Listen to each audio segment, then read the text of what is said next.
মধ্যপ্রাচ্যে যুদ্ধ পরিস্থিতিতে নিরাপত্তা ঝুঁকির কারণে কুয়েতের স্বাভাবিক বিমান চলাচল বন্ধ থাকলেও এবার বিকল্প ব্যবস্থায় দেশটিতে ফেরার সুযোগ মিলছে। সৌদি আরবের ট্রানজিট ভিসা থাকলে কুয়েতে প্রবেশ করতে পারবেন প্রবাসী বাংলাদেশিরা। কুয়েত থেকে জিশান মাহমুদের তথ্য, ভিডিওচিত্রে ডেস্ক রিপোর্ট। গেল 28 ফেব্রুয়ারি থেকে মধ্যপ্রাচ্যে উত্তেজনা ও নিরাপত্তা সংকটের জেরে কুয়েতের নিয়মিত ফ্লাইট কার্যক্রম সীমিত করে দেয় দেশটির কর্তৃপক্ষ। এতে বাংলাদেশে ছুটিতে যাওয়া হাজারো প্রবাসী পড়েন চরম বিপাকে। যাদের ভিসার মেয়াদ শেষ পর্যায়ে তাদের মধ্যে বাড়ছে ভিসা বাতিল ও কর্ম হারানোর আশঙ্কা। তবে এবার কুয়েতের বৈধ রেসিডেন্সি বা আকামা থাকলে এবং সৌদি আরবের ট্রানজিট ভিসা থাকলে সৌদি হয়ে কুয়েত প্রবেশের সুযোগ পাচ্ছেন তারা। অনেক বাংলাদেশি যারা কুয়েতের ভিসা পেয়েছেন এখানে নতুন আসার জন্য, তারা বাংলাদেশে আটকে গিয়েছেন, আসতে পারছেন না। এই জন্য প্রথম থেকেই বাংলাদেশ দূতাবাস কুয়েত আমাদের প্রচেষ্টা জারি রেখেছে যাতে করে নতুন যারা ভিসা পেয়েছেন তারা যেন কুয়েতে আসতে পারেন।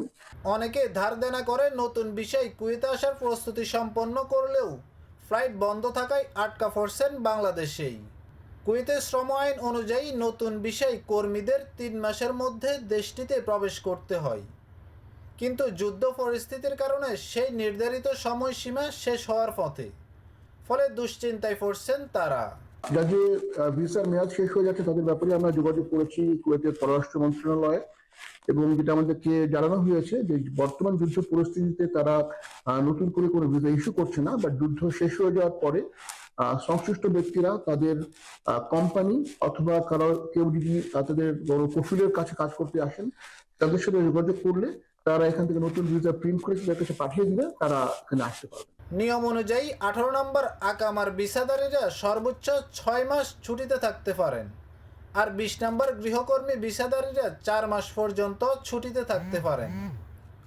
তবে চলমান যুদ্ধ পরিস্থিতির কারণে কুয়েত সরকার দেশের বাহিরে অবস্থানরত প্রবাসীদের ছুটির মেয়াদ বাড়িয়েছে আরও 3 মাস। Jisan Mahmud, channel I, Kuwait.